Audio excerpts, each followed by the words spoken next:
Hello and welcome to Benno and Hamflett in Your House, a podcast reviewing WWE's iconic New Generation B shows in order from the bust back to the boom. I'm Benno.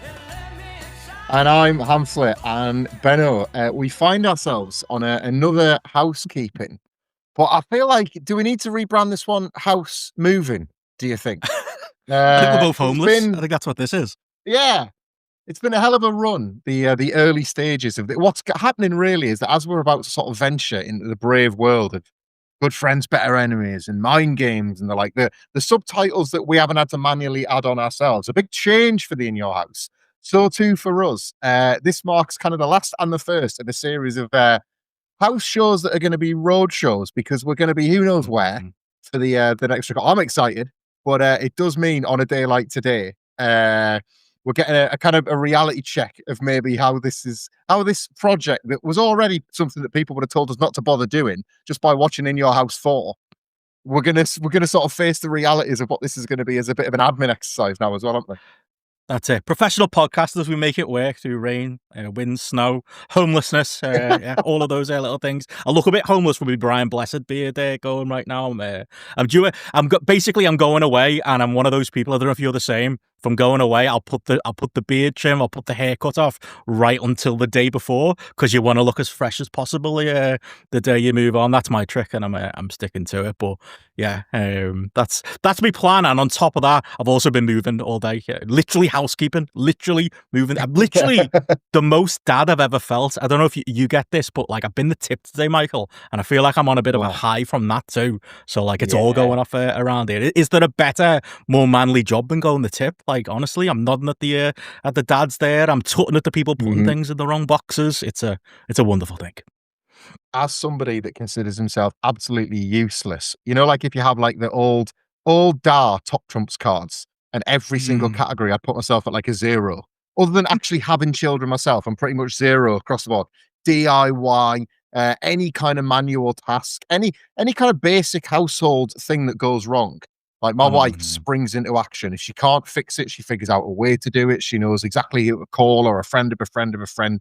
I actually take on the role of like, I'll move I'll take the kids out for the day, or I'll like move some furniture into the corner because I cannot do anything of function. But the tip is this great leveler where like you just get to like flex whatever puny biceps you've got, lifting things and throwing things. Here's one for you, because this ties very much to our similar pasts as wrestling fans and getting hold of videos and whatever.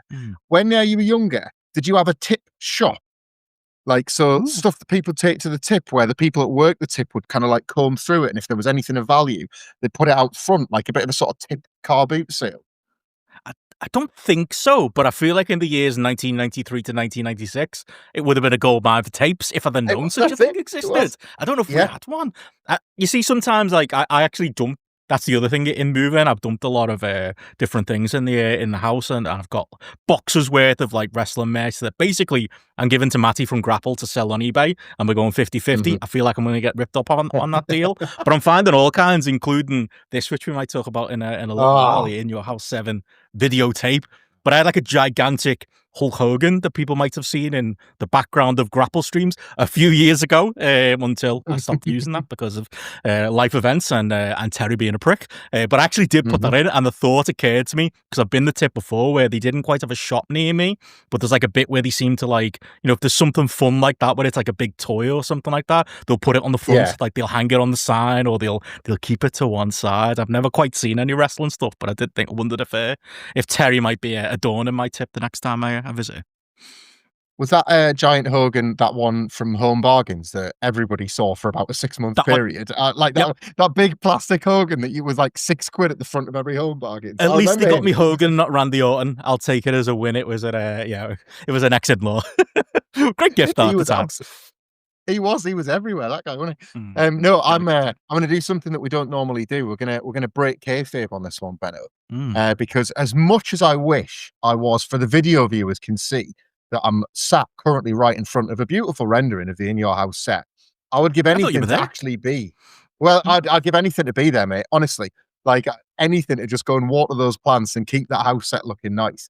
I've had enough of water today, because to sort of peel back the curtain a little bit, as the water peeled back our office roof today. For anybody that remembers the NXT Flood episode, which now will be in like the dim and distant past on the WhatCulture Wrestling podcast feed, that was today. I am, as we sit and record this, a flood survivor. So I've had to take my laptop elsewhere.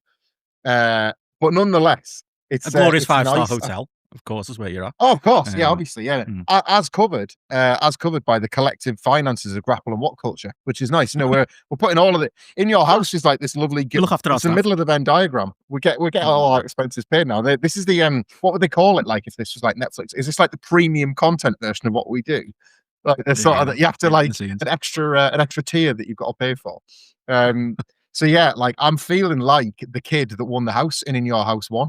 Where I've got this like this special facility tonight just for the excuse of talking about the WWF in the new generation. We're the same, mate. Whenever I'm away like that, it feels like that. Whenever Joe GRAPPL, well, really, it's Gareth who's the money on behind GRAPPL, puts me off in such fancy digs. I'm usually the same. It's like me in the tip today when I was dumping the stuff in the bins. Of course, I was body slamming stuff in. Imagine I was the Ultimate Warrior, back in my pomp. You've got to take advantage of such things. There's only so much adulting you can do. You've got a free night off, and you're in a lovely hotel. What could be better than that? Well, you know me well enough to know now that the only thing that is better than that is literally also talking about 1996 WWF. That would be the only way that I can improve upon that experience, and you've helped me do that. It's worth, I suppose, us trying at least to sort of find ourselves back in the timeline where we were, because I don't know if you've noticed this, but we kind of observed that as 1995 turned into 1996, the last Housekeeping, where we profiled the night after Survivor Series 1995 with Diesel's tweener turn and Shawn Michaels collapsing and Ahmed Johnson just being Ahmed Johnson. It felt like 1996 had already arrived, didn't it? It really feels like it does now, because in between In Your Houses, it's not just the pay-per-views that we miss. It's about 6,000 TV angles. It feels like there's everything happening on a Raw as WWF is suddenly very much in competition with WCW. And for the first time, Benno, and not the last, but for the very first time, you and I have a WrestleMania to discuss, because the grandest stage with the blandest main event, of course, took place in Anaheim, California. Brett is now on his holidays for the summer, while Shawn Michaels has become the leader of the new generation. But we don't want to talk about anything like the Iron Man match ever again on any podcast. So we'll skip right by that. There's going to be plenty of good show to get to in the future. It's probably only one man to start on when you think about WrestleMania 12, and that is the original Big Jim. The Warrior is back. It is all change in the WWF, but in this way, not a way that we would have expected. It's funny because, like, when we did obviously the last In Your House, when we were doing In Your House 6, there was a lot of in doing the research for that, a lot of stories in the dirt sheets around them. Torch outright saying they thought Jim was going to be backstage at the pay-per-view, that he was going to be knocking around, the conversations had gone on. But it's just the strangest thing, isn't it? Like, it's like you think of like 1996. And you think of the world that we're inhabiting, obviously, and doing these In Your Houses. Like, it doesn't feel like the same world that Jim should be in. It doesn't feel like it should be in the same decade, even. Like his original WWF run, which, by the way, I fucking loved as a kid. I say that about having the Hogan toy, but I was very much more a Warrior guy. He was the number one to me. It was only as I got older I learned maybe some of the errors in my ways, but then in other ways, I still feel like I was right. Saying that, I was originally a Brutus Beefcake guy. I was definitely wrong about that, but Jim had his moments. He was my hero, like, as a kid, and I think of myself as being like 6, 7 at that point, and that's like, we're going into like 1991, 92. He's around, and then this period, 95, 96, like I say, might as well be 2 decades later, and here he is again. But it's just so jarring, isn't it, to think about and to even watch at the time. It just, because at the time, like we always say, Hogan was a word they never said, outside of the Huckster and the Nacho Man during this period. Like, they never celebrated that history, so they made you feel even more like it was decades ago, and it was all the old men in the Huckster and Nacho Man way. Like, Warrior coming back, I remember being like, oh my god, just when I thought the WWF couldn't get any better, what? Shawn Michaels is the world champion, Ahmed Johnson's around, and the Ultimate Warrior's coming in. Like, it was the best feeling. It really did feel like this old timer coming back. No, I totally agree. And I agree to every point there as well. I don't know if this is a UK thing maybe, but I was a Warrior guy over a Hogan guy all day. Like Did you have the the real little mug American. with Hogan on one side and Warrior on the other side that everybody had that came in like an Easter egg Yes. in about 92 or Yes. 93? Of course. Past its Yeah. pomp, but still, of course, still had them in the With the shows. with the little facts about them. So you knew that Warrior was 275 pounds and he came from parts unknown, and his finisher was the gorilla press slam combo or whatever it was. Yeah. I think was so much more over, I think, anyway, in the UK. Partly because obviously Hogan was always draped in the American flag, and that real American didn't quite touch us in the same way that the Warriors Madness did. And despite what Hogan might have told you in Ulster in Heaven, Hogan wasn't at Wembley and Warrior was, and you can never undersell the significance of SummerSlam and like True. getting your face painted as a kid. If there was ever face painter at a kid's party or at Butlins or anything, you were going for the Warrior all day, weren't you? Mate, all day. Like Warrior. I won a dancing competition at Butlins when in about 1991. I must have just had really good moves. I can't remember what we would have been dancing to, but like it was like a thing with all different kids in it, and the prize was to get your face painted. And I literally only entered that dancing competition and put myself through it because I had in my head that I could get my face painted like the Ultimate Warrior. And then I got to the front to get my face painted, and the bloke said, "Who's that?" And then I got my older cousin to draw me a picture of the Ultimate Warrior face paint to take to him. And I was like, "No, do you want to be a butterfly, mate? Do you want me to like? Yeah, I can do that. It looks a bit like a butterfly." And he did that, and it wasn't quite the Ultimate Warrior, and I was so devastated. But we all had that feeling. We all wanted that. Butlins, by the way, what a shout! That's the most 90s thing ever. Well, funnily enough, there's a I'm sure this is either a conversation we've had off mic or on another podcast. Did we not discover that our origin story might have indeed been was it a Butlin Skegness wrestling show that we dated back and we thought we might both have been there. Like it had a battle royal won by Danny Boy Collins or something. And I started talking and he was saying, I think I was there, Hamflett. And I was like, well, yeah, that would have been the. So there's every chance. The summer of 1991, there was young Benno and Hamflett, like formative podcaster years, like having a little moment for the first time as like, not just as fans, but as analysts going, hang on a second, these were on the undercard and now they're back in the Battle Royal. Is that because this roster's too small? What? Well, this isn't on the up and up. He's coming out to Hulk Hogan's music. Why is that? Did you get we had the conversation? I can't remember. Did you get in the ring at the end of the show though? I wasn't bold enough as a kid. All the other kids in Butlins jumped in the ring. You know what it is? We respected the business, mate. That was what it was. We knew probably stood at the back.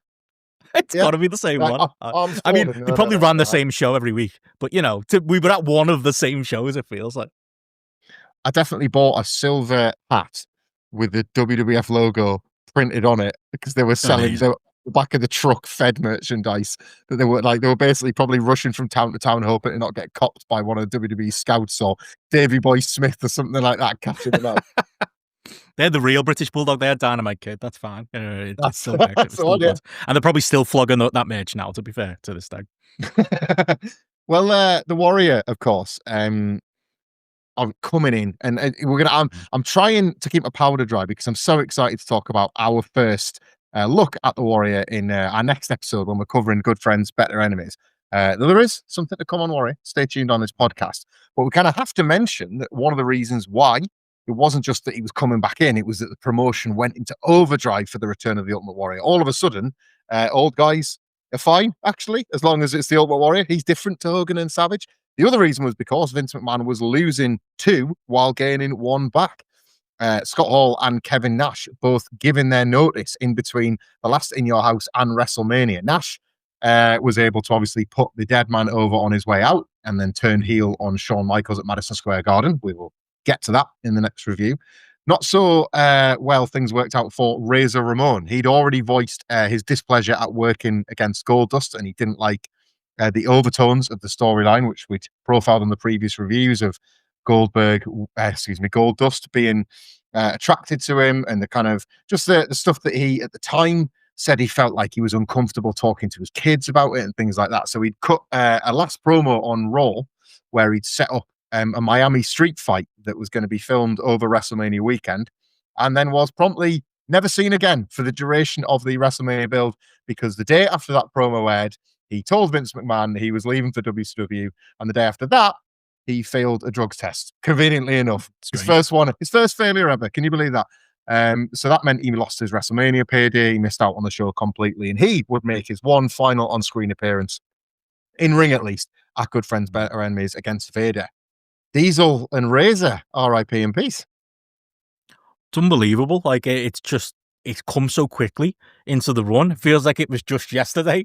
We're talking about, Diesel's title run. And even though we have, done a couple of recordings in bulk, like all professional podcasters would, we haven't been doing them that quickly. And it wasn't that recently, but it does bizarrely just feel like a real leap in time that we're right in the middle of Monday Night Wars, or right now in the middle of the time period. We're about to get to the curtain call on the next Housekeeping. We're about to get obviously Hall and Nash turning up in WCW in upcoming Housekeeping as well, and this is obviously like the start of it all. It's wild to think about and to kind of know going in, and I don't know, despite the fact that like WCW, to be honest, Michael, would win me over after this period, and it's probably Hall and Nash that are a big reason why. I'm very much a WCW guy when it comes to like 96 to 98. In this period, I'm pure fed. I'm bleeding fed, because that's pretty much all we had, wasn't it? Outside of the odd Saturday night in the mid-90s on ITV on the Saturday afternoons. Like, it was devastating at the time. It's devastating when they bring in the big fake Diesel and Razor. And even now, there's parts of me, you watch a film that you've seen before and you know what's going to happen, but you still kind of hope it doesn't happen. I'm still kind of thinking, I wish they were still around, like the what ifs. I wish we had more time with Tweener Diesel. I wish we had more time with Razor. Obviously, we've got another In Your House at least with the two of them, but it's fleeting now. And I kind of I want that do-over. I want to see what that Razor World title run looks like if it was ever going to be such a thing. I want to see how Diesel fits into everything that comes in 96 and 97. It's kind of sad getting to this moment in time. Do you know what struck me? I was thinking about it and I was trying to, thanks to your GRAPPL colleague, Matty Edwards, for using now time, and any passage of time becomes fascinating. I immediately think of him and the amount of times I'm texting him wrestler ages or periods of time. As you mentioned with the Warrior, from when he was last around in 1992, it may as well have been 1952 for all that WWF had changed by the time he returned. I was trying to think about how many wrestlers nowadays could make that much impact in a company in 3 years and then jump, because obviously so many are contracted for 3 to 5 years anyway. It's so much harder to make such a big like an impact on a company now, because it kind of takes you longer to get going. Companies are a lot more patient in the way they push wrestlers and the things like that. And do you know the comparison I came up with for both Diesel and Razor? If you consider that Razor was in from kind of like late 92 to 96, 3.5 years, give or take. Diesel came in the summer of 93 and was gone before the summer of 96. So that's just under 3 years. And yet they were both big enough stars that when they jumped, it actually felt like a power shift in favor of one company to another. The comparison is Cody Rhodes, who spent 3 years, just 3 years in All Elite Wrestling, and then went to WWE. And it felt like, is the biggest star gone? And if you were AEW ride or die, you would have been thinking, you know what, the Codyverse has run out of steam. I think we're going to be all right without Cody. In the same way that the Fed would tell you, you know what, Diesel and Razor are old news. We've got these big stars. We've got Wildman Mark Mero. We've got the Ringmaster. We've got all these other, you're going to be fine. They can't even be Diesel and Razor. Ahmed Johnson, like who the hell's going to care about Scott Hall and Kevin Nash? They're not even the bad guy in Big Daddy Cool. Like, there would have been all these rationalizations as to why you think it's going to be fine, similar. But you cannot quite see the earthquake that's about to come from the move. It kind of feels in a lot of ways like that analogy works, because you think about them going back to WCW. It's like, who've we got coming back? We've got the Diamond Stud coming back, have we? Yeah. We've got Oz coming back, have we? But, and I think what you find out very quickly is that despite the business of the WWF during that time, and despite them being over at a time where the WWF is at a real low ebb, they are actually genuinely over, and they are genuinely stars to wrestling fans, and they're actually more over than the Vince McMahon side ever thought. Same thing with Cody, isn't it? Going the other direction. Yeah. Cody had been lost in the shuffle in AEW for a very long time, but a lot of it through his own doing. But, Mick Carter, who kind of, you could have made the argument, that the value maybe wasn't as much there as at the start when he came to AEW, goes to the WWF, and he's like, he's like $1 million again, and he's a big star again, and it shows that, like, that investment in him was always there with fans. It was just positioning that was wrong with Razor and Diesel. It's kind of a similar story, isn't it? Like, but even to a bigger degree, because it's a seismic change. It literally changes the entire industry. Whereas I'm sure there were people on the WCW side and on the WWF side going, yeah, let them have those knobheads, sort that out. We'll see if they can fill the houses like they've been filling for us this last while, not realising that it's probably the Kliq and Brett who've been keeping the WWF afloat at the time and, stopping it from being even worse during these lean times. It's funny as well, how obviously at the time, Vince McMahon was so keen to not initiate any kind of guaranteed contract structure. And WCW, remember this, WCW was always the big bad that was using its deep pockets to pillage wrestlers. They didn't care about the business like WWE did and all that sort of stuff. We were within, 3 months of Brian Pillman signing a guaranteed contract, like less than a year from Taka Michinoku getting guaranteed contracts. There were so many wrestlers that started like sealing the deal that would sort of resemble the type of contract you see now, where the downside guarantee is so much bigger than the whatever it was, the $300, $400 deals you got, where it was all about how many dates you could get in a month. That at the time was deemed a no. You absolutely cannot sign a wrestler like that. And then with Nash and Hall doing it, and WWE realizing they need to keep up to keep competitive, if it had been another 6 months later, would Vince McMahon have probably just kept them? Like, I mean, with the benefit of foresight, he definitely would. But like, you wonder if things would have been different a few months on. Like, if he'd have lost that gamble, but it was a star that didn't really move the needle in WCW. Like, not to neg him as I always do, but if Duke the Dumpster Drosy had got a guaranteed deal with WCW, would Vince McMahon have been particularly moved to think, you know what, I need to start locking my top guys down? I don't think he would have done. I think he was taught quite a painful lesson with those moving.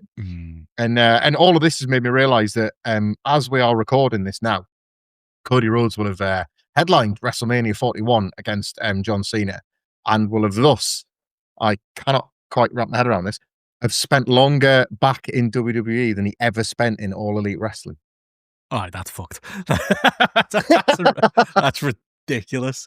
It's like when you look at Austin's career being like shorter than you think it is, or Rock's run on top. How many years is that? Like 98 to charitably 2001, 2002. Like it's not much. It's like 4 Dolph Ziggler runs, isn't it? Yeah, and the 2 years before it as well. Oh, that's absolutely balmy. But on the Nash and Hall front, that's the thing. Like it's sliding doors though, isn't it? Because it depends when you catch Vince McMahon or when you catch the Feds. Because obviously, as we get into later this year, they're probably thinking, "Fuck, we shouldn't let them go. Fuck, we've just handed that to WCW."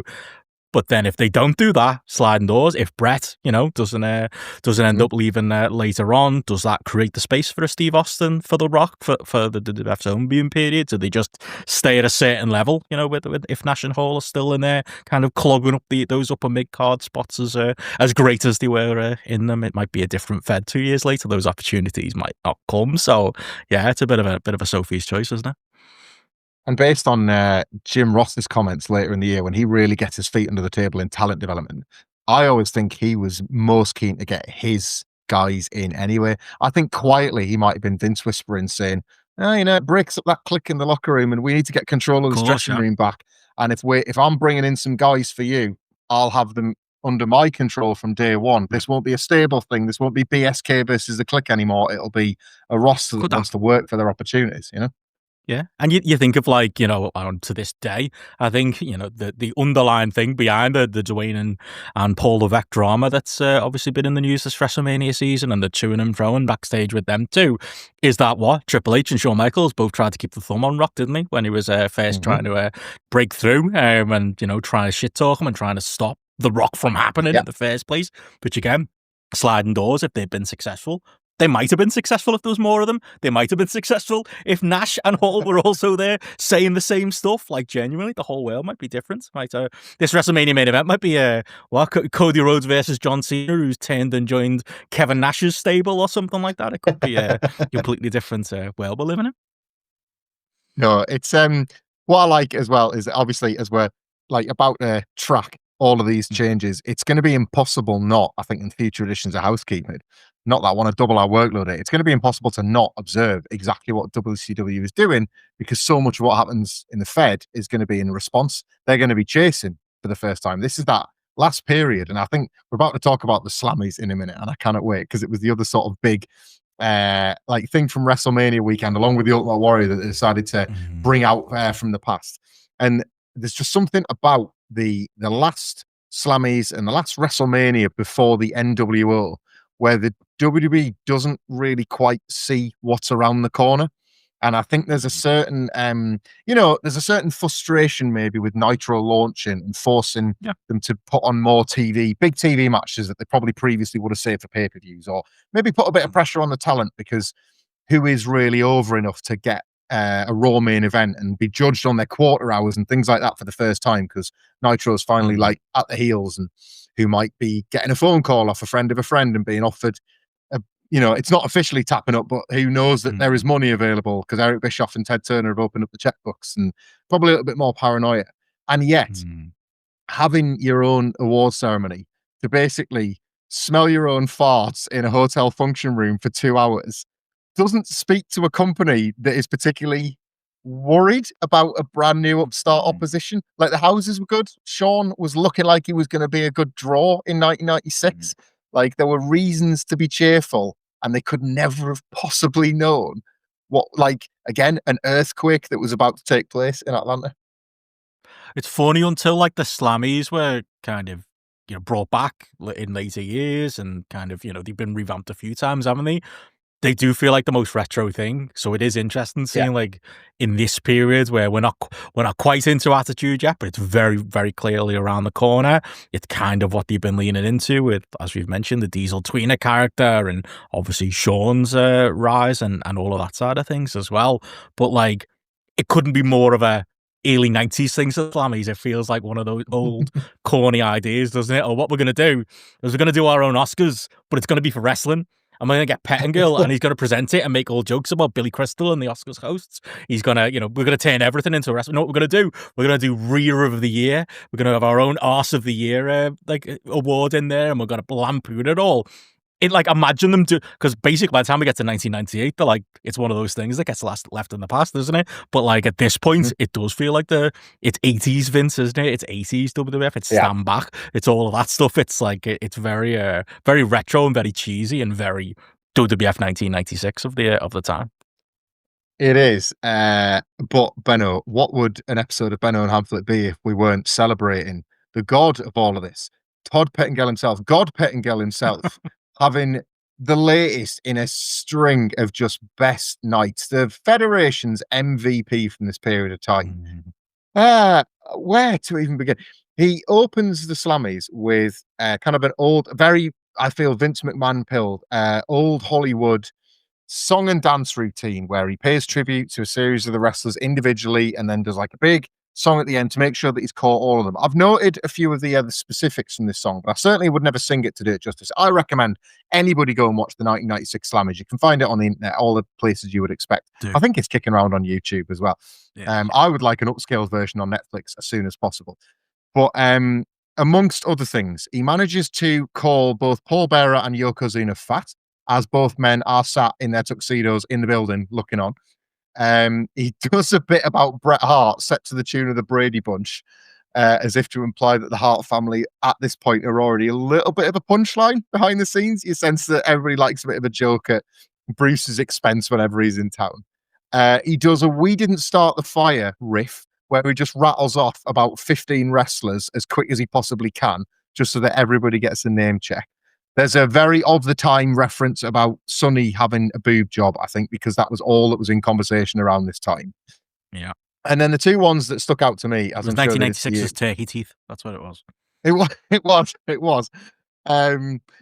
Fire up the burner, screw you, Ted Turner. And then a line about the Ultimate Warrior where he says, "Hey man, I'm your biggest fan, but how much did it cost McMahon?" And it gets a pop in the room. Yeah. That's my biggest take on it.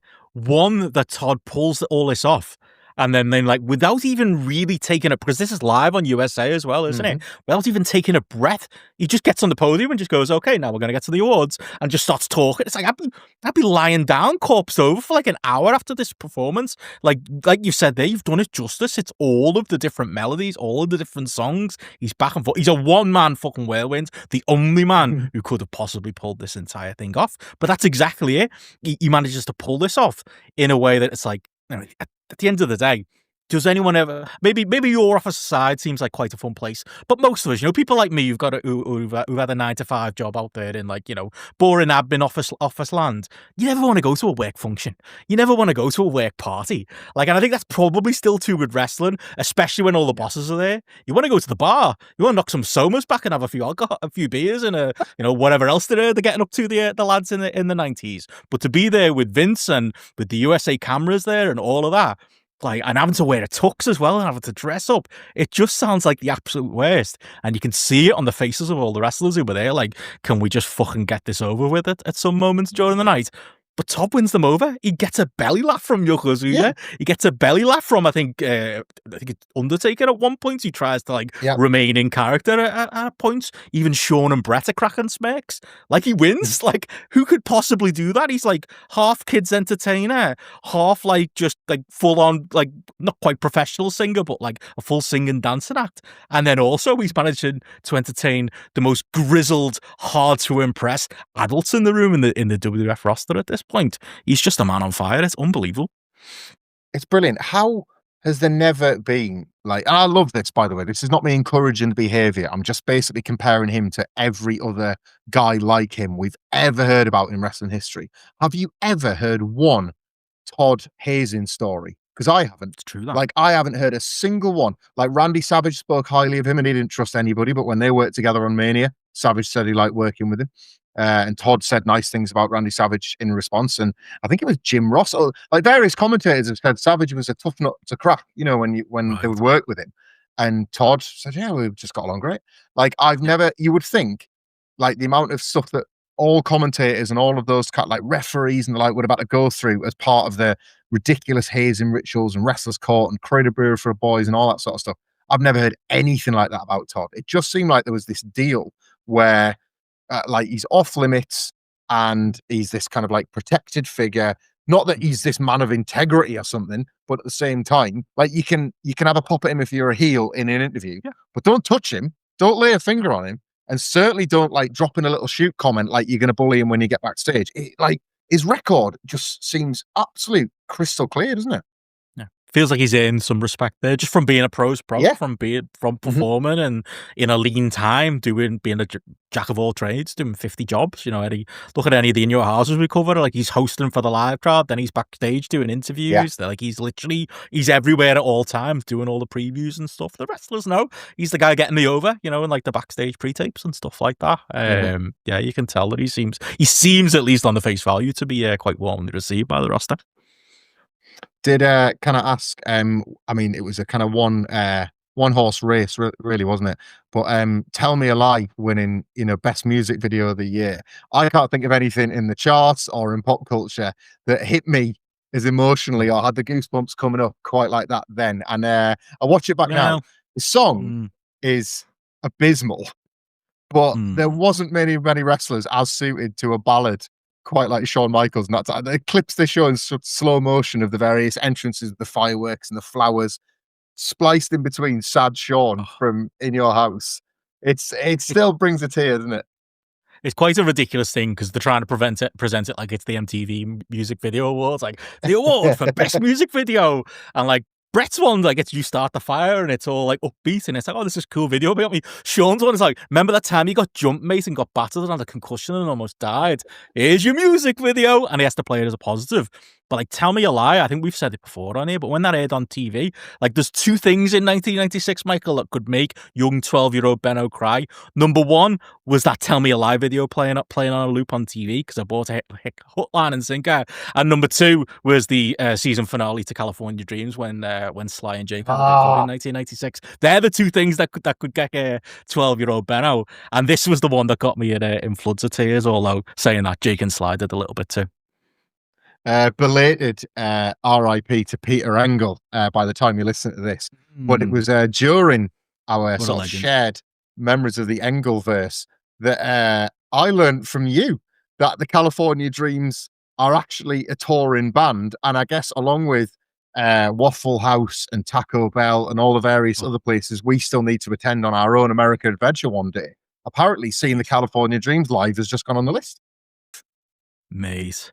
Honestly, like I only found this out, obviously in the wake of the death of Peter Engel, because I found myself down a rabbit hole of watching California Dreams episodes, and I did watch the one where Jake joined, and I did watch the finale, and I did watch the one where him and Tiffy got together while they were fighting over car oil. That's how I learned to work on a car. It was California Dreams at the time. I only thought kinds. My algorithm just feeds me it now. They were on Jimmy Fallon, the entire cast. I didn't know about that. They did the whole reunion, and I love it as well because like Matt, who was the lead in season 1. Sorry, we're going deep on California Dreams lore here, folks. It's 90s. It counts. Matt was the lead singer, wasn't he, in season 1? And Jake comes in season 2 and kind of takes over the role. And to be honest, that's kind of my California Dreams. I'm more of a late stage California Dreams guy. But because he's actually a singer, he's the lead at the live shows, and Jake just kind of stands pretending to mime in the background. What's it? J. Anthony Franco was his name, something like that. But yeah, they do tours like real life. Michael Hamflett right now, again to date this podcast, like is out there in the west coast of America right now. If I've got me timing right, when people be listening to, could be seeing the Dreams live. Just back and depressed. Yeah, I mean they're just back and very depressed, or there at the time. Yeah. Hopefully they arrange a gig for you, mate. They should, and yeah, you'd be front row singing along, because like me, mate, I'm sure you'd be singing the tunes to not just the opening credits, all of the California Dreams back catalogue. They had some cracking tunes back in the day. Oh, honestly, when you mentioned that they were live, I immediately went down my own YouTube rabbit hole. And the care and attention that people have paid to uploading that back catalogue, you think it was like those Beatles anthology releases, wouldn't you? Where there's there must be some estate from the California Dreams back catalogue getting rich off streams or something, because they're really nicely organised. The Jake and Matt thing, like, is it safe to say that like Matt was kind of a Bret Hart, you know, like the quality of work was there, safe, dependable, and then if Peter Engel's Vince McMahon in this situation, I think Jake caught his eye, and all of a sudden it was like, Matt, out of the way, yo. Like all eyes were on Jake, and Jake just kind of, there was a little bit more razzmatazz. Like the talent, like they were the same but different. They had different things to offer the band. But once Jake had caught your eye, like Matt was like, yeah, Matt's your steady Eddie. Matt's always going to be there. He's got that excellence of execution, but like Jake's a heartbreak kid. It's total thing. Like obviously, from the Canadian side for Bret, I suppose he was the all Canadian boy. Like Matt's the all American boy, isn't he? You know, a bit of a apple pie cooling, and it literally sits around his family, isn't it? That mum's making. You know, they got like that sitcom dad, and it's very much very family and wholesome. And the Jake comes in like a whirlwind. You know, his version of Shawn Michaels' chaps is his leather jacket. He's got the slick back hair, you know, which is Shawn Michaels' haircuts in '95 and '96. He doesn't sing any of his own songs, which I think Shawn Michaels did, so at least that's what Shawn Michaels has got up on him. But totally, that's it. He sat on a chair backwards. That's his Shawn Michaels pose. Like that's, I mean, for me in 1996 when I was 12, that was the coolest thing anybody could possibly do. Yeah, I can understand why he caught the eye and why he became the star. If anybody was going to get the shit kicked out of them outside a nightclub in Syracuse and the California Dreams, it's going to be Jake for chatting to some fella's lass, and like Sly 100%. And Kevin are they're playing the roles of X-Pac and Bulldog, and they're in the car. Like, and Sly's just only he's like, we need to get out of here. There's 10 Marines, and Jake's trying to fight them all up. Jake's like, stole a cigarette or something. I like Shawn and Bulldog and kids and that. You know, you feel like Jake's too cool to be hanging around with this lot, because like when I watch it back with adult eyes, like surely that character who's like, you know, they have the episode where he smokes and he has the cool leather jacket and the slick back hair and stuff. Why would they be listening to this? Like, I'm not even sure what genre it is. Like mid 90s, like white guy guitar music. I don't know really what it is, but like you wouldn't think the character of Jake would really be into this stuff. It kind of fits with Shawn knocking around with Davey and going to the types of places he wanted to go. Yeah, it's I think that's maybe what we lost out on. You know how we got like Saved by the Bell the college years? Like we never got California Dreams the touring years. Like what could that have looked like? Like Road Life for the Dreams. I would have had like at least one season of that into adulthood or something. Adult version. Oh, quickly. Well, we'll move on just because it's 90s stuff.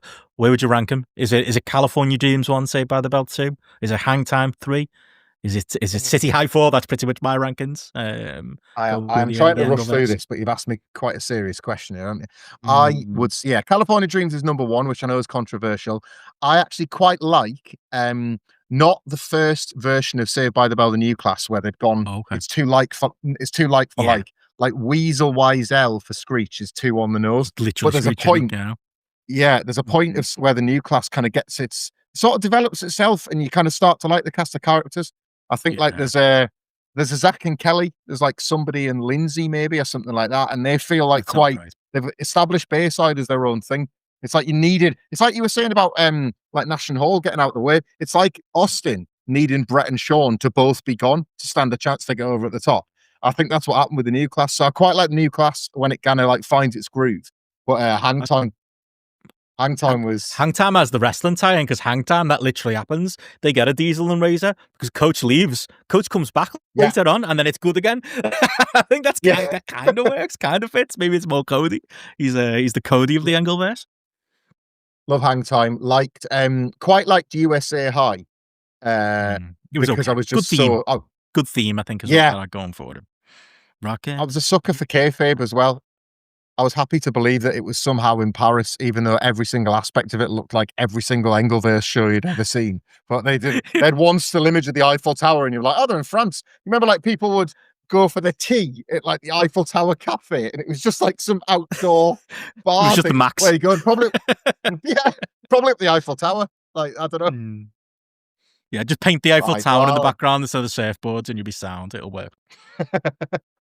Well, look, we've as much as I could happily. I mean, this is basically a soft launch for our next. It's backdoor pilot for our deep dive into the entire Saved by the Bell Peter Engel canon. We'll do the California Dreams podcast when we've wrapped up all In Your Houses. But in order to wrap up the In Your Houses, what have we got to do? We've got to review them all, and we've got to get ourselves up the podcast charts, and we're going to try and do that with the 5-star match review. If this is your first edition of Housekeeping, well, number one, my sound quality is normally better than this, so I apologise. But if it's your first edition of Benno and Hamflett in your house, we campaign. Indeed, we campaign for your 5-star match reviews. Basically, if you want to leave us a 5-star rating and review on your podcast app of choice, in the little comments box, leave a match for myself and Benno to review. It could be something new generation outside of the In Your House cards. It could be something featuring CM Punk, because we're both massive Punker fans. It could be something featuring a new gen wrestler in a different time period. Basically, anything you want, as long as you leave us that 5-star review. You can just be horrible about us if you want, and if you give us a match, we'll still find the time to talk about it. We even covered Undertaker versus Undertaker as if to prove that point. But just quickly, that fucking loser in the Slammies, by the way, doing in kayfabe, doing a shout out to his bloody wife. Was it JWP? You're always in my heart. He literally does that on stage at the Slammies. Had there ever, Benno, been levels to this game as the Undertaker saying, "Baby, you were always on my mind," and Ahmed Johnson getting up there and being like, "Fuck WCW, it's a fossils home for Jurassic Park wrestlers."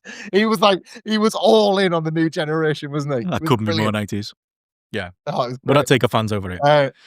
No, you can go to, sadly, a million other places for your Undertaker content, which is why we need your 5-star reviews.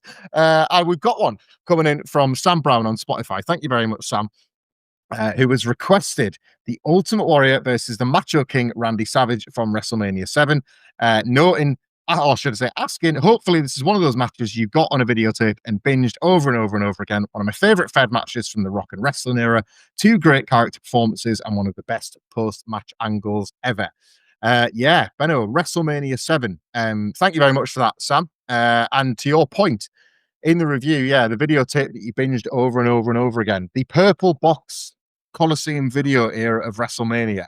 Whether you bought it, whether you rented it from your video shop, whether you borrowed between your mates, whatever it was, those were the manias that got played and played and played and played, weren't they? Oh yeah, they were the ones, and like it was like that again. We always say it, wrestling OCD that we all have. That's WrestleMania, and for his faults, Terry's on the cover too, on all of the proper WrestleManias, at least. In my mind, it does feel a bit off when he's gone after. It was always good that like completed the set that he came back for 9 and could be on the cover just that one last time. But yeah, they're the proper ones, even including 1 and 2, which, if we're all honest, are a bit crap. But yeah, that's the proper stuff. I want to quickly touch on the backstory for this before we get to the match itself, because it's Randy Savage versus the Ultimate Warrior. The stipulation is career ending, which at the time you were allowed to buy that it might actually happen for one or both of them. But the story that got us to WrestleMania features, to this day, one of the, in my opinion, best attacks ever, and something that as a kid I just could not reconcile that I'd seen happen. So the prior winter, Randy Savage is trying to get a title shot off the Ultimate Warrior, and to do that, he absolutely brutalizes him on the sort of last edition of Saturday Night's Main Event after the Ultimate Warrior defeated Ted DiBiase. That leads to the Royal Rumble, where it's going to be the Ultimate Warrior versus Sergeant Slaughter for the belt. And Sensational Sherry tries to proposition the Ultimate Warrior in an interview, because she tells Warrior that Slaughter has agreed to give Savage a title shot if he wins. Warrior, will you do the same? Because Warrior's been attacked by Savage.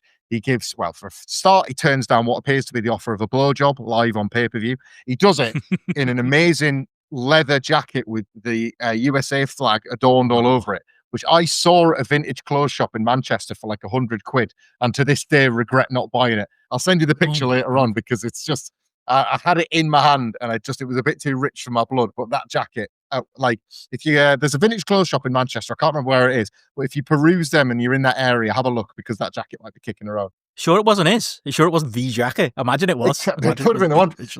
Big Jim could have left it in Manchester one time. Maybe, when he disappeared after SummerSlam '92 with the Bulldog. That's where he was. He might have just left his jacket there.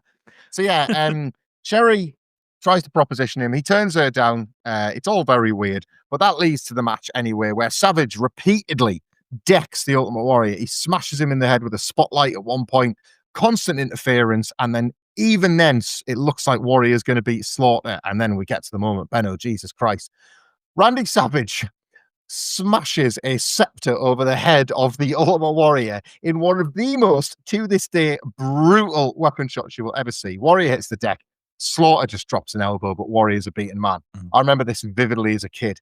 Sergeant fucking Slaughter has defeated the Ultimate Warrior for the WWF title. I felt it, so the Warrior had to feel it. Randy Savage needed to die for this. Yeah, that's the pitch part of it I'd rather forget, which is Sergeant Slaughter getting his weird push at this stage, but totally, like, you talk iconic as far as like WWF goes. To be honest, you talk iconic as far as WWF goes. You think of Ultimate Warrior on one side of the ring, and you think of Randy Savage on the other side of the ring, and that's what we're going to get into, and why this is such a great pick as one to review as a 5-star match review.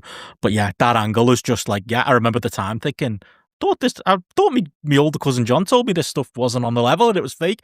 That looked like he really hit him. How could he possibly fake that? It was almost like something you could point to and go, see, he really hit him. There's the proof. It's actually real, and there's more to this. Like, there's so many iconic moments in the build to this, but that one massively sticks out.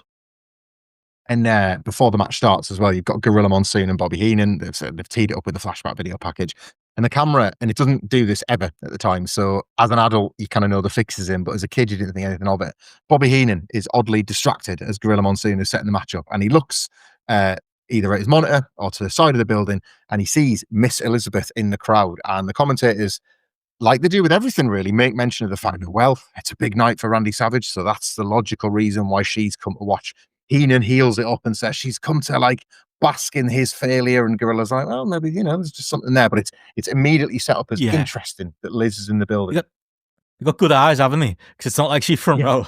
Because if this was now, she'd be front row, wouldn't she, in a seat that didn't exist in the prior match that they've just literally propped up and sat her in. Like, she's like towards the aisle and near the back. Like, how have they even spotted that? Like, how have the cameras even picked her out? Like, it's kind of subtle, but also not subtle, because the commentary team notice it right away. But yeah, very different to the way they'd shoot. She's in the cheap seats, well, not cheap seats, but not the most expensive seat. She's in like the Macaulay Culkin section, isn't she? Not quite the front row expensive ones.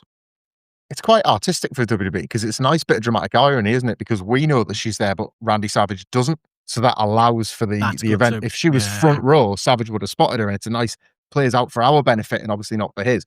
And yeah, Savage and Sherry enter together on the throne for the very last time, obviously, in the case of Randy Savage.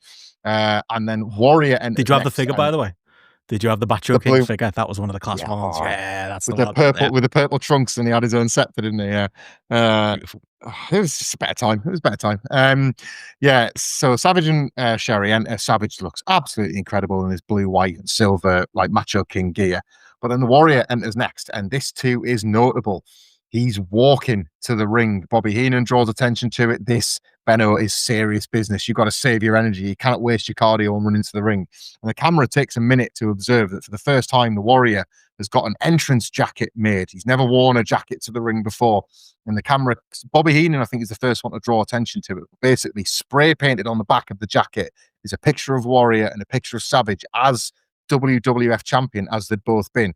He takes the jacket off, and then on his trunks, it's got a picture of the belt, and then it says, "This means more than this.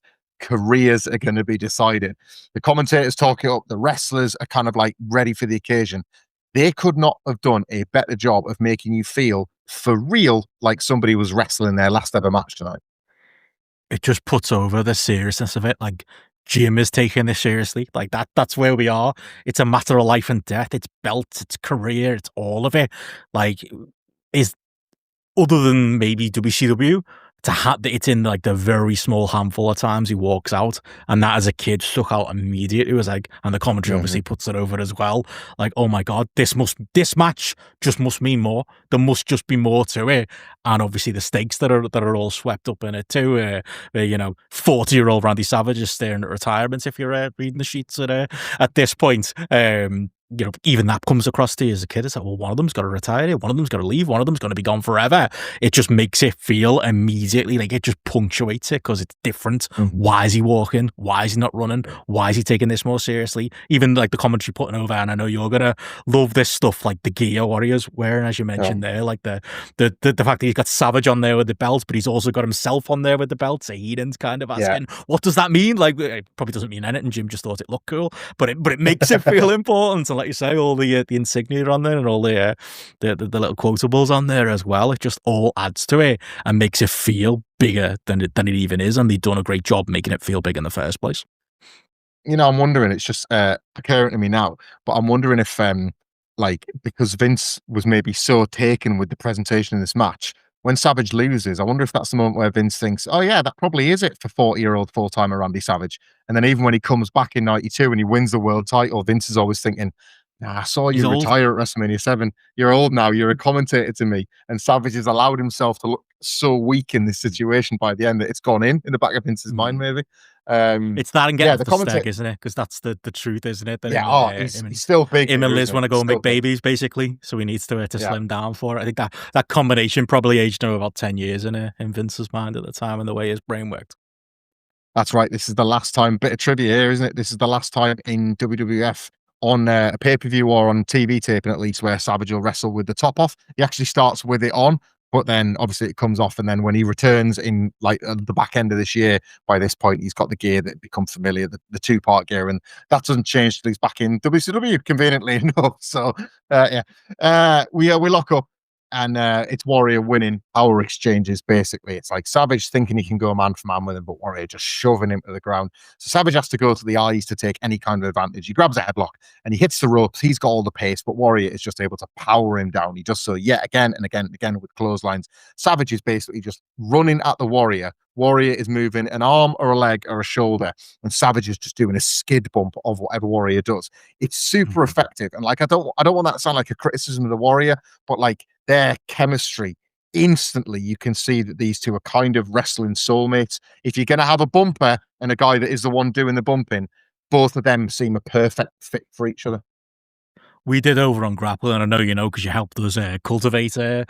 We did the GRAPPL mixtape on Jim. I called it Big Match Jim because it's not as a kid, as an adult, I wanted to show that Jim, whether he was good or bad, could be carried to greatness. And he's got a longer list than you'd think of great matches, including 2, I would call, including this one, spoilers, bona fide 5-star matches in WWF canon. But the thing that they had in common when we did that mixtape, outside of the rando brawl he has with Sergeant Slaughter in Japan, thank you to Michael Hamflett for the recommendation when we reviewed that, the 2 other peaks of that mixtape were Rick Rude matches, because Rick Rude just had like the secret sauce as to how to make Warrior have at least a good match, even if they weren't always great matches.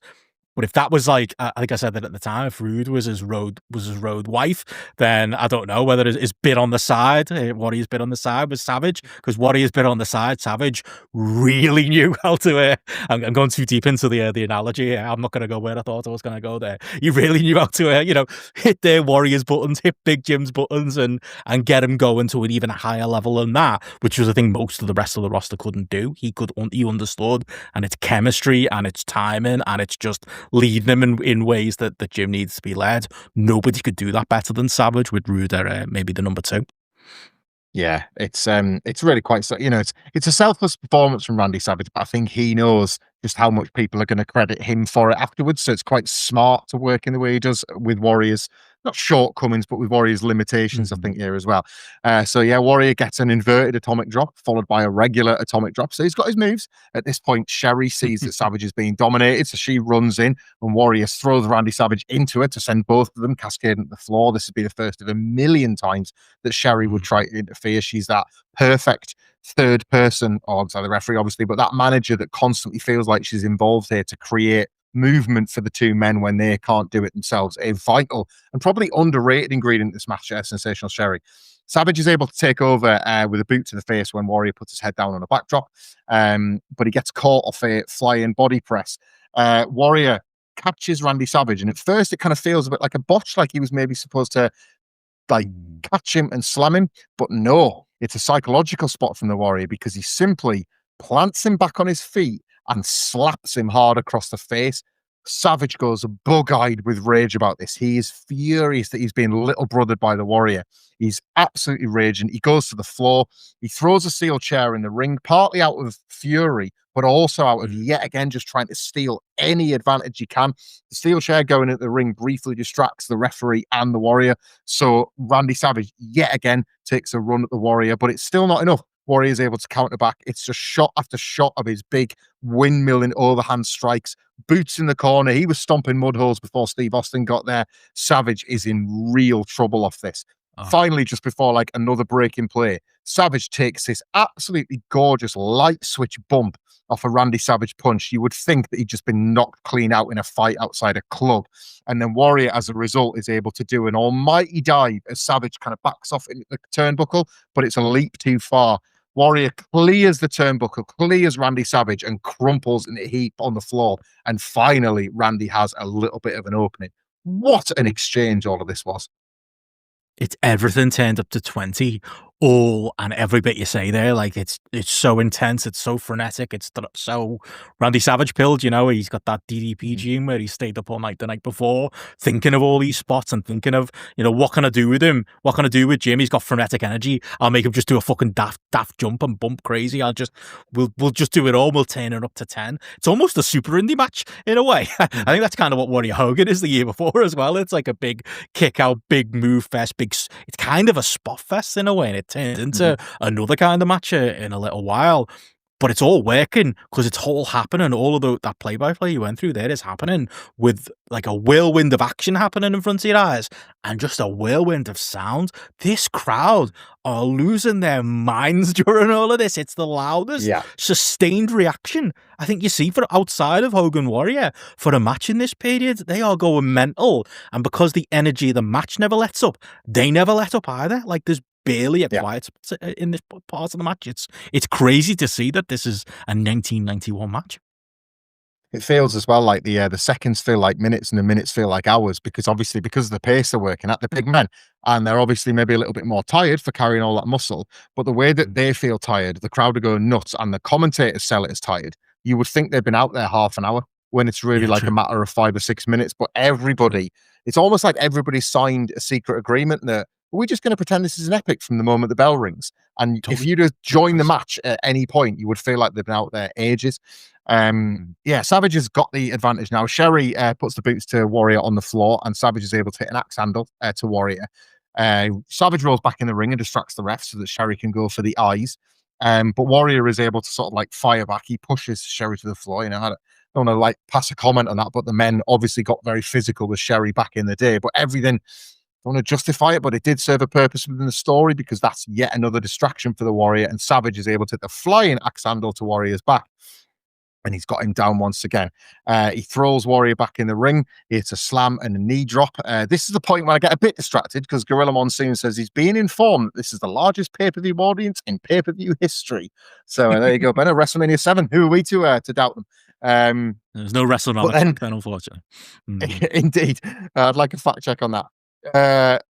Savage seems to have control, but again, it's the Ultimate Warrior. So out of nowhere, Warrior secures a backslide, which, it's not like he had it in his arsenal, but he's simply got the strength to pull Randy Savage over. So the two part ways again. And in the distance that they've created, Randy Savage spits in Warrior's face from about halfway across the ring just to wind him up. Warrior's up. Really good aim, like a ball of rage at this point. So he just lunges for Savage, manages to floor him. But again, because Savage has managed to sucker him in a little bit, Warrior goes for his running charge. He hits the ropes the first time. There's that Bron Breaker repetition where he's speeding himself up, but Savage is playing possum. Warrior goes for the big charge, but Savage basically converts it into a face buster. And once again, he's got advantage. And this is the only moment, I would say, where the two of them need a bit of air, and Savage locks on a chin lock to take back control. It is literally the only moment where you get that little bit of a breather. Like, up and down this card, everywhere else, the shin lock's happening 10 minutes ago.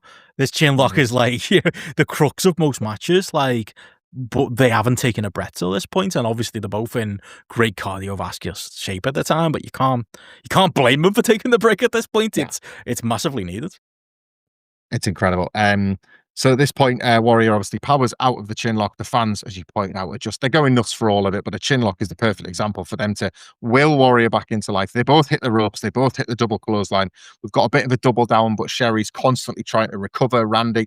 And then Warrior manages to get Randy Savage in a small package for 3, but because Sherry's got the referee, you get the count of 6, 7, 8, 9, 10. But by the time the referee turns around, Savage is able to get out at 2, and the fans go nuts for this near fall. Warrior protests with the referee, and Savage is able to hit a knee into Warrior, into the referee, so he's been bumped. So Sherry goes to the top rope with her high heel shoe. She flies off and hits Randy Savage by accident.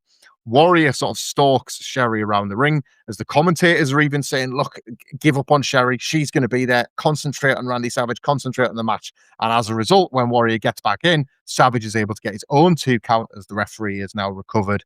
Both men are starting to tire and get weary. Savage is able to do that incredible running neck snap clothesline that he does, which Warrior, to his credit, takes a terrific bump off, and then also clotheslines the back of Warrior's head. He gets a power slam, but it only gets 1. So with realizing that all of his regular moves aren't doing the damage, Savage spies the opportunity. He goes up top and he hits the flying elbow. Doesn't go for the cover. Goes back up and hits the flying elbow. Doesn't go for the cover. Goes back up and hits the flying elbow. Doesn't go for the cover and goes back up and hits the flying elbow. Doesn't go for the cover and goes back up and hits the 5th of 5 flying elbows. Ultimate Warrior is absolutely dead. The commentators are calling him as such, and he kicks out at 2. The face Savage pulls at this camera at this point is the same one matched by millions of us watching this live. And that's the thing for the younger listeners, listening to this. I think that's a special spot even now. You probably wouldn't necessarily get that now, even in a Paul Heyman agented spamming Brock Lesnar, Roman Reigns, Spears type match. It wouldn't go to this degree, but this was something I don't think I'd ever seen before in my life. And like you say, most people watching at home had ever seen before. It was the type of thing you do, like you said, with that Randy Savage King figure and with that Ultimate Warrior 1991 Hasbro that looks a lot like the fully formed Jim that he is here. It's the type of thing you do yourself, isn't it? You think, you know what I'm going to do? He's going to hit an elbow off the kitchen cabinet, or he's going to hit an elbow off of something daft outside, and he's going to do it 5 different times. And it was an obscene thing that you wouldn't see in actual wrestling. but it happens here. Like, it's so unique and so crazy. And the psychology to it as well, in that I think Savage is thinking, if he's taking this time off, if he's not going to be around for a while, we're going to kill your finish. This is kind of the time to do it, isn't it? This is time and place to do it. WrestleMania 2, with all the stakes we've talked about there as well, I think it's actually fine to do it here, if anywhere, as well. It makes sense psychology-wise, both in kayfabe and non-kayfabe terms. It's brilliant. It's inspired. It's just the most mind-blowing thing if you're like me and you, a 6 or 7-year-old watching at home. It's total magic. And the cool thing is as well, what the wrestlers have illustrated, as you point out about killing the finish, is that there's a moment where Savage is with the audience of thinking, well, what can I do to stop him then? I am going to lose my career, because if that can't beat him, what can? And the Warrior, to this point, does his own version of the Hulk up, where he's shaking the ropes and Savage is landing a blow, like blow after blow after blow, but none of them are having any effect. He is fucked at this point. Warrior does the punches, does the clothesline, hits him with the press, hits him with the big splash. 1, 2, and Randy Savage kicks out. So once again, you've got a level playing field of both finishers being kicked out. The audience are just as shocked from one Warrior splash getting kicked out as they are from 5 elbow drops, and it feels like we're back to square one all over again. At this point, Warrior, having failed to beat Savage with his finishing sequence, does the Johnny Gargano when he's facing Tommaso Ciampa, does the NXT Performance Center thing of looking at the hands. But he's not just looking at his hands. He's not just questioning why he could be so violent. He's asking the gods above if he should even carry on with this match. If the gods above that have given him all of this warrior wildness can't stop Randy Savage, what's the point of all of this? He is genuinely asking life's biggest questions. He goes to leave, and then as he goes to leave, Randy Savage, in an opportunistic moment of weakness, makes one last mistake. He doesn't let Warrior leave and get counted out. He thinks, I'm going to get you, mate. And he knees him in the back and sends Warrior careering to the floor. And that proves to be his undoing. He gets Sherry to hold the Warrior over the barricade so he can do the Ricky Steamboat neck move and finish Warrior for good. But because Warrior's felt that intensity come back, he throws Sherry out the way. He moves out the way. Savage hits the guardrail, and the Warrior looks at his hands, looks at the gods, and he's like, now I'll fuck him up. So he throws Savage back in the ring. Savage is just a sitting duck. He takes the shoulder block, but he rolls to the floor. He's basically a walking corpse at this point. So Warrior throws him back in the ring again, repeats the spot. Savage again rolls to the floor. He brings him back in, repeats the spot. Savage gets once again back to the floor. He does it one more time. What does that mean, Benno? They've both hit their finisher 5 times total. And as Bobby Heenan asks out loud, what's going to stop either of these men? A simple 1 foot over the chest of the Macho King, Randy Savage, ends his career and ends this WrestleMania epic. The Ultimate Warrior is successful. He's had his vengeance. He's made friends with his gods. And the match, before we even get to an all-timer post-match, is over. It's almost like perfect in its almost like purposeful anticlimacticness, the finish. Because even you can tell, even the commentary watching this back again today, they don't think that's the finish because they're ready to talk about the next spot. But it makes sense, especially when you think about it being 1991, because they've literally killed each other. They've both, like I say, both done their finishes 5 times to each other. Like I say, all of the stuff on the outside, they've thrown everything at each other. And it almost feels like a shoot that, like, it's not necessarily, the finishes, yeah. It's the totality of it. And Savage is just done. It's the accumulation of all of that ridiculousness that happened in the match, including hitting his own finish, that many times in the match, that's finally caught up with him. And he's died at the point you wouldn't expect. I remember watching it, like, I think I said this on GRAPPL, like in 1991 or whenever I would have probably seen it, probably 92 by the time I saw it. Like, watching it, I think it did Savage actually get hurt there? Is he actually hurt? And that's why it's the finish. It's almost like the perfect ending to this epic back and forth struggle. I'm so glad you referenced Johnny Gargano there as well. That's 100% where they got the NXT styling from. To be honest, I kind of think it's where Roman Reigns got some of his styling from as well, with like the variables in the match as well. Like, this match, it is literally the epic match that I think, like, even unwittingly became the template for other epic matches down the line. But it's happening in 1991. It's all these things and more. It is literally the definition of that word, epic. It's unbelievable. Absolutely. It's a 5-star match for me. It genuinely is. Like, this I wasn't joking before. This and the Hogan match are two genuine 5-star matches that Ultimate Warrior, as limited as he was, had. And it's for all those reasons you just mentioned. Oh, like before we get to the post match, let's just celebrate. Well, that's why that's the 6-star, the post match. That's why we give it an extra one. We break the scale. This is the third of 3, like absolute like show stealing WrestleMania matches for the Warrior in a row. Rude at 5, Hogan at 6, Savage at 7. Like, yeah, you can say what you want, but that's 3 on the bounce where basically he had the best thing going that night. Like that's some going, you know. It's crazy. But yeah, Sherry, as Warrior goes to leave, is initially inconsolable as the music plays and it sets in that she has lost her meal ticket, as Bobby Heenan and Gorilla Monsoon say. She's potentially out of her career, just like Randy Savage is. And as Warrior leaves, Sherry takes to the ring, first to verbally berate Randy Savage before then she starts putting the boots to him. She's turned straight away, having realized that he has failed her. Savage is completely knackered, selling dead on the floor as it is. The last thing you need is to have Sherry putting the boots in. And the camera then goes to Elizabeth, and you can already see some fans that that obviously realize the camera is near them. They're either on the pickup of what's going to happen, or they're just so invested in the fiction that they're going, Liz, do something about it, please. It's going to have to be you. And sure enough, she hops the barricade. The swell in the noise just gets louder and louder as they realize what it is they're about to see. Liz hits the ring. She grabs Sherry by the hair, as she would always do in like 89 when you had the two feuding before. Throws sensational Sherry out the ring. Sherry's pretty much in disbelief that Elizabeth is even there. She goes over to Randy Savage, who immediately, instinctively lashes out, thinking that it's Sherry or Warrior or anybody that's still attacking him. He almost hits Liz, but Liz sort of screams and backs up. And as he comes to his senses and realizes it's her, and then sees that Sherry's being pulled away by the referee, he's able to piece it together in real time, what's just been happening to him in the last couple of minutes. So he looks at Liz. Liz looks back at him. She's at this point not able to fight back the tears. Join the club, mate. And Savage sort of like outstretches his arms, asking what this is all about. Liz sort of like meets his gesture, and it appears that she's offering him a hug, offering him the reconciliation. He's having to think about it. I think it's Gorilla Monsoon.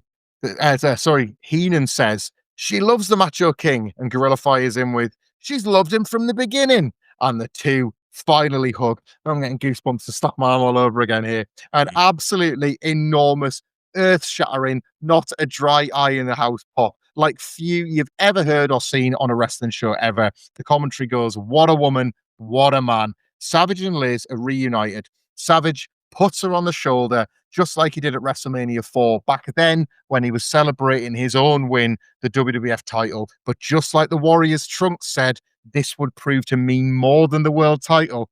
He's got his real world title. He's got Liz back on his shoulder. And as if to illustrate the difference in the man versus the man he was in 1988, Liz goes to open the ropes to Savage.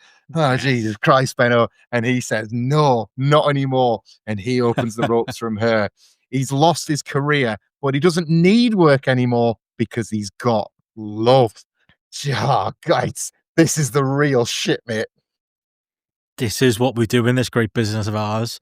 From the flippiest Will Ospreay, 5-star match to Kenny Omega to Warrior and Savage, the best matches do tell stories, and it includes all of those examples I mentioned there as well. And the best things in wrestling tell stories, and you can tell stories with anything. And this is genuinely, again, thinking back to my time as a kid watching this, the first time I think I'd seen a proper love story be told. Like maybe my young idea of love, probably not a good lesson, came from Randy Savage and Elizabeth. Like it's a genuine love story. I take it back. It's not just California Dreams and the Tell Me a Lie video that made me cry when I was a kid in the 90s. It was this too. Like I remember it hitting me and just feeling that same emotion that everyone in the building did when I eventually got to see it on tape. Like you can't watch this and not get those goosebumps. You can't watch this and not get a bit teary-eyed because it's genuinely beautiful. And it, like you say, all those callbacks, the way Savage holds the ropes for her, the way he holds her up in the ring, the way he doesn't even trust her actually, even at the start of it, like he almost like, she gonna attack me or something like that. That's pure distilled Randy Savage paranoia. that kind of works for his character too. But it's what everyone wanted too. Savage is one of those great characters, isn't he, in wrestling, where in this Macho King period, where he's a heel because he kind of has to be, because he's not Hogan. He's always a one beater Hogan. He's always filling another role. but he's most people's second favorite wrestler, if not their first favorite wrestler during this period. So if he's going out, at least temporarily, you want him to have that happy ending, don't you? You want him to shed the skin of being the Macho King. You want Sherry to fuck off. You want to see him back with Liz one more time. It's the perfect write-off for a character too. It's just a beautiful, beautiful moment. And I'm not even doing a bit. Genuinely, it's an extra star on the match. It's part of the performance. It's part of the reason why this is perfect too. Like, it basically makes it 6 stars to me. It's perfect. Unbelievable. It's an extra 10 stars if you count all the ones on Elizabeth's amazing spangly top that she's wearing. I'm going to go online and try and find a t-shirt version of that. It's just, I'm with you. I'm not so great with star ratings generally. I'm a bit of a generous marker, but this is a 5 to me. It's a 5-star wrestling experience. It's kind of, it's what I want out of wrestling when done well. Whichever emotion it is that you're trying to pick at it to the absolute best of your storytelling ability, and that's what this does when it picks at love and loss and everything else. Yeah, a 5-star match review in every sense of the word. So thank you very much for that, Sam. It was brilliant for me and Benno to go back and do one like this together. And yeah, just as a reminder, if anybody wants to leave us a 5-star match review, you can do. Again, just leave us a 5-star rating and review on your podcast app of choice. Put a match in the comments box like Sam did. It can be from any era. It doesn't have to be the new generation. And myself and Benno will get to it on a future edition of Housekeeping. And the good news is, all Ultimate Warriors matches in 1996 when he came back were exactly like that too. 5-star was the floor, mate. Maybe it wasn't. Yeah. Well, yeah, we should. I suppose we should see this Housekeeping out with a bit of a preview, shouldn't we, of what's to come on our next episode. We are going to be reviewing In Your House, Good Friends, Better Enemies, the 7th edition of the show, and the first to truly have an official title rather than us just using the retroactively fitted titles. Yeah, from the prior ones. And yeah, as you point out, the Ultimate Warrior, following his WrestleMania return and his victory, which would have infamous consequences ultimately over Triple H, he returns to the division where he first made his name in WWF. He's vying, Benno, for the Intercontinental title against Goldust. I look forward to seeing how that match works out. We've got Jake the Snake Roberts in a singles match with the British Bulldog. I look forward to seeing how that one turns out. We've got Vader having a competitive match against Razor Ramon, one of the top heels versus the top baby faces. I look forward to seeing how that one plays out.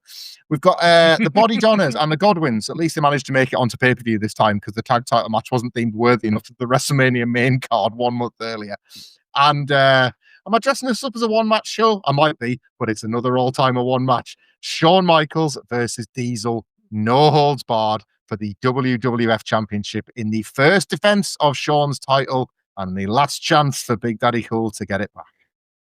Oh, incredible stuff. I've been excited for us to get to this one, not just so I can bust out my VHS, because these are my notes. I'm just reading the back of the video. The video seems to say it's a tag match, Jake and Ahmed versus Bulldog. And that's strange. Yeah. Wonder if we'll get to the bottom of that once we get there.